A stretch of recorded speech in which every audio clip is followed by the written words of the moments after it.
అహ్మదాబాద్లో జరిగిన విమాన ప్రమాదంపై ప్రజాశాంతి పార్టీ అధ్యక్షుడు కేఏ పాల్ స్పందించారు. విమాన ప్రమాదం వెనుక ఉగ్రదాడి ఉండవచ్చని అనుమానం వ్యక్తం చేశారు. దీనిపై దర్యాప్తు చేయాలని డిమాండ్ చేశారు. విమాన ప్రమాదంలో మృతుల కుటుంబాలకు కేఏ పాల్ ప్రగాఢ సంతాపం తెలిపారు.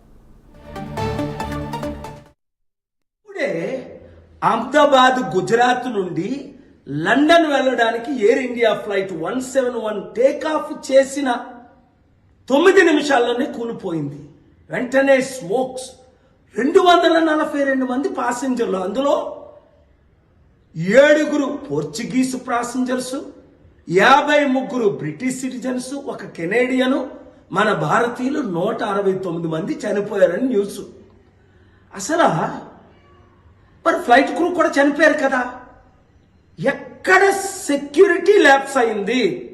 నాకేమనిపిస్తుందంటే ఇది టెర్రరిస్ట్ అటాకే అని. 91 నుంచి నా సొంత ఫ్లైట్లు నాకున్నాయి, ప్రపంచం అంతా తిరిగాను, 40 సంవత్సరాలు అనుభవం ఉంది, ప్రపంచం తిరిగింది. ఏమవుతుంది? ఎక్స్ట్రీమిస్ట్ ఎందుకు ఇది చేస్తున్నారు? ఒక్కసారి ఆలోచించాలా. మనం ఏం చేసినప్పటికీ అవన్నీ పొలిటికల్ ఇన్వెస్టిగేషన్ చేయాలి, లీగల్ ఇన్వెస్టిగేషన్ చేయాలి, ఆల్ కైండ్ ఆఫ్ ఇన్వెస్టిగేషన్ చేసి తీరాలి, కల్ప్రిట్స్ను పట్టుకోవాలి. ఎందుకంటే 650 మీటర్లు అంటున్నారు.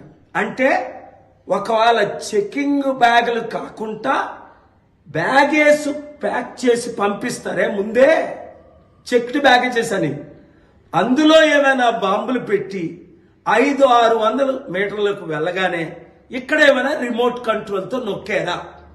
అదొక పాసిబిలిటీ. లేదా ప్యాసింజరే రిమోట్ కంట్రోల్ పెట్టుకొని లోపలికి ప్రయాణం చేశాడా? రెండో పాసిబిలిటీ. లేదా క్యారీ-ఆన్ బ్యాగ్లోనే ఇది జరిగిందా? ఇప్పుడే అహ్మదాబాద్ గుజరాత్ నుండి లండన్ వెళ్ళడానికి ఎయిర్ ఇండియా ఫ్లైట్ 171 టేకాఫ్ చేసిన 9